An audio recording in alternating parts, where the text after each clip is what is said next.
There are two types of shoppers in this world, and I am the antisocial kind. I don't want to be rude about it, but when I am on the hunt for sparkly new clothes, I get in and get out. No time for small talk. The internet should be my sanctuary, but I am a tactile kind of gal and I don't like returning things. So every few months I take a deep breath and binge shop for the winter, or spring, or whichever season lies ahead. Recently, for my pre-summer splurge, I ventured to my most favorite, slightly expensive, women's clothing store to pretty woman the shit out of the place. After circling the racks and reluctantly fielding small talk from 3 different sales assistants, I entered the fitting room with my arms full of sleeves and skirts, and a brisk optimism that these shiny new clothes would transform my life. Via Jiffy, but when the super-friendly sales assistant pulled the curtain closed, I turned towards the change room mirror to find there wasn't one. This antisocial shopper's heart sank. Everybody knows change room mirrors are for A, cursing the unflattering lighting, and B, vainly calculating how much better sparkly clothes will look once you find yourself with shaved legs and a spray tan all at the same time. These shallow equations can't play out in a communal mirrored area. And yet this is where we increasingly find ourselves. Thanks, Winona. Despite this first world setback, I rallied and tried on the pretty clothes anyway.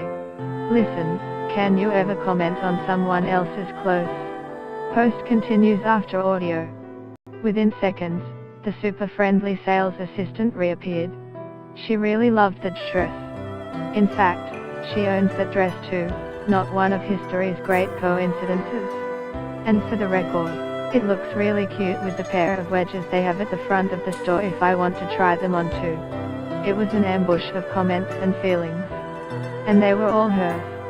Overwhelmed, I retreated back to the change room for my next costume change. When I came out again, I was pummeled by a running commentary on the print, and the cut, and anecdotal evidence of how easy the fabric is to wear. A pattern was beginning to emerge, no clothes pun intended. I know, what a horrid plight. A friendly stranger bearing compliments. But somehow, without even asking for it, I had wound up with an overbearing sidekick and I wasn't rapt about it. Yes, she was just doing her job, and in a tough climate. But I didn't want a bar of it.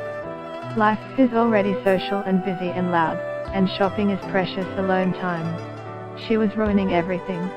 With every new outfit I offered less and less to the exchange. I thought she would get the hint. She did not get the hint. I wanted to get out of there so badly, but clothes so pretty.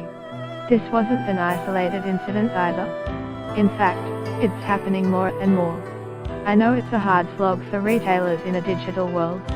And yes, their point of difference is customer service.